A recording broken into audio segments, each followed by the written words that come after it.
ਕਹਿੰਦੇ ਵੀ ਦੁਨੀਆ ਦੇ ਵਿੱਚ ਜਿਹੜੀਆਂ ਫੂਡ ਦੀਆਂ ਕੀਮਤਾਂ ਆ ਉਹ ਲਗਾਤਾਰ ਉੱਪਰ ਨੂੰ ਜਾ ਰਹੀਆਂ ਆ ਤੇ ਜੇ ਇਰਾਨ ਦੀ ਜੰਗ ਇਸੇ ਤਰ੍ਹਾਂ ਚੱਲਦੀ ਰਹੀ ਤੇ ਸਟੇਟ ਆਫ ਹਾਰਮੋਜ਼ ਨਾ ਖੁੱਲੀ ਤੇ ਆਉਣ ਵਾਲੇ ਸਮੇਂ ਦੇ ਵਿੱਚ ਇਹ ਕੀਮਤਾਂ ਹੋਰ ਵੀ ਬਹੁਤ ਜ਼ਿਆਦਾ ਉੱਪਰ ਚਲੇ ਜਾਣਗੀਆਂ। 40 ਦਿਨ ਦਾ ਸਮਾਂ ਹੋ ਚੱਲਾ ਹੈ, ਲਗਭਗ ਜਦ ਦੀ ਇਹ ਜੰਗ ਸ਼ੁਰੂ ਹੋਈ ਹੈਗੀ ਆ।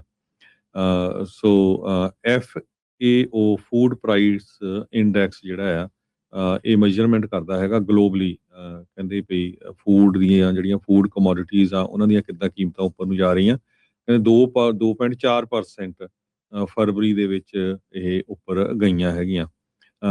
1% ਜ਼ਿਆਦੇ ਆ ਪਿਛਲੇ ਸਾਲ ਨਾਲੋਂ ਤੇ ਆਲਮੋਸਟ 20% ਬਲੋ ਹੈਗਾ ਮਾਰਚ 2020 ਦਾ ਜਿਹੜਾ ਪੀਕ ਸੀ ਉਹਦੇ ਨਾਲੋਂ। ਤੇ ਕਹਿੰਦੇ ਵੀ ਜਿਹੜਾ ਜੰਗ ਹੁੰਦੀ ਆ ਇਹ ਗਲੋਬਲ ਸ਼ੌਕ ਕਰਦਾ ਆ, ਖਾਸ ਕਰਕੇ ਫੂਡ ਪ੍ਰਾਈਸਸ, ਗੈਸ ਪ੍ਰਾਈਸਸ, ਇਹ ਆਪਾਂ ਦੇਖ ਹੀ ਸਕਦੇ ਆ ਕਿੰਨਾ ਜ਼ਿਆਦਾ ਜਿਹੜਾ ਅਸਰ ਪੈ ਰਿਹਾ ਹੈਗਾ। ਸੋ ਸਟੇਟ ਆਫ ਹਾਰਮੋਜ਼ ਕੀ ਟ੍ਰੇਡਿੰਗ ਰਾਊਟ ਹੈਗਾ ਤੇ ਉਹ ਬੰਦ ਹੋਣ ਦੇ ਨਾਲ 20% ਦੁਨੀਆ ਦਾ ਜਿਹੜਾ ਤੇਲ ਆ ਉਹ ਰੁਕਿਆ ਹੋਇਆ ਹੈਗਾ। ਸੋ ਯੂਐਨ ਆਲਸੋ ਪ੍ਰੋਜੈਕਟ ਕਰ ਰਿਹਾ ਵੀ ਜਿਹੜੀਆਂ ਗਲੋਬਲ ਪ੍ਰਾਈਸਸ ਆ ਉਹ 15 ਤੋਂ 20% ਹਾਇਰ ਆ ਦੈਨ ਫਸਟ ਹਾਫ ਆਫ ਜਿਹੜਾ ਪਿਛਲੇ ਸਾਲ ਦਾ। ਵੈਜੀਟੇਬਲ ਆਇਲ ਪ੍ਰਾਈਸਸ ਵੀ ਜਿਹੜੀਆਂ 5.1% ਅਪ ਗਈਆਂ। ਸ਼ੂਗਰ ਦੀਆਂ ਜਿਹੜੀਆਂ ਕੀਮਤਾਂ ਆ ਉਹ 7.2% 7.2% ਜਿਹੜੀਆਂ ਆ ਉਹ ਅਪ ਗਈਆਂ ਹੈਗੀਆਂ ਮਾਰਚ ਮਹੀਨੇ। ਸੋ ਫੂਡ ਦੀਆਂ ਪ੍ਰਾਈਸਸ ਪੂਰੀ ਦੁਨੀਆ ਦੇ ਵਿੱਚ ਉੱਪਰ ਜਾ ਰਹੀਆਂ ਹੈਗੀਆਂ। ਜੀ ਇਕੱਲਾ ਕਿਉਂਕਿ ਤੇਲ ਦੀਆਂ ਕੀਮਤਾਂ ਵੀ ਜਿਹੜੀਆਂ ਹਰਜੋਤ ਸਿੰਘ ਜੀ ਓਬਵੀਅਸਲੀ ਉਹ ਸਾਰੀਆਂ ਚੀਜ਼ਾਂ ਦਾ ਅਸਰ ਇਸ ਦੇ ਉੱਤੇ ਹੈਗਾ ਆ। ਅਜੇ ਤੱਕ ਕਿਸਾਨਾਂ ਦੇ ਲਈ ਬੜੀ ਕਹਿ ਲਓ ਵੀ ਮੁਸ਼ਕਲ ਦੀ ਘੜੀ ਜਿਹੜੀ ਉਹ ਚੱਲ ਰਹੀ ਹੈ। ਕਾਰਨ ਉਹਦੇ ਵਿੱਚ ਇਹ ਆ ਵੀ ਫਰਟੀਲਾਈਜ਼ਰ ਦੇ ਤੇ ਹੋਰ ਜਿਹੜੀਆਂ ਚੀਜ਼ਾਂ ਦੇ ਜਿਹੜੇ ਪੈਟਰੋਲੀਅਮ ਦੇ ਨਾਲ ਸੰਬੰਧਿਤ ਪ੍ਰੋਡਕਟ ਹੁੰਦੇ ਆ ਉਹਨਾਂ ਉੱਤੇ ਅਸਰ ਪਿਆ ਹੋਇਆ ਆ ਤੇ ਉਹ ਵੀ ਉਹਨਾਂ ਨੂੰ ਜਿਹੜਾ ਹਰਜੋਤ ਸਿੰਘ ਜੀ ਦੇਖਣਾ ਪੈਣਾ। ਉਹ ਚੀਜ਼ਾਂ ਜਿਹੜੀਆਂ ਉਹ ਚੱਲਣੀਆਂ ਪੈਣੀਆਂ ਆ।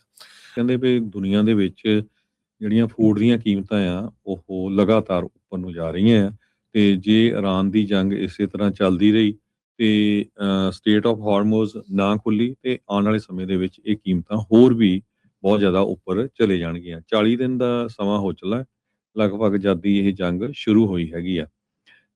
ਸੋ FAO ਫੂਡ ਪ੍ਰਾਈਸ ਇੰਡੈਕਸ ਜਿਹੜਾ ਆ ਇਹ ਮੈਜ਼ਰਮੈਂਟ ਕਰਦਾ ਹੈਗਾ ਗਲੋਬਲੀ। ਕਹਿੰਦੇ ਵੀ ਫੂਡ ਦੀਆਂ ਜਿਹੜੀਆਂ ਫੂਡ ਕਮੋਡਿਟੀਜ਼ ਆ ਉਹਨਾਂ ਦੀਆਂ ਕਿੱਦਾਂ ਕੀਮਤਾਂ ਉੱਪਰ ਨੂੰ ਜਾ ਰਹੀਆਂ। ਕਹਿੰਦੇ 2.4% ਫਰਵਰੀ ਦੇ ਵਿੱਚ ਇਹ ਉੱਪਰ ਗਈਆਂ ਹੈਗੀਆਂ।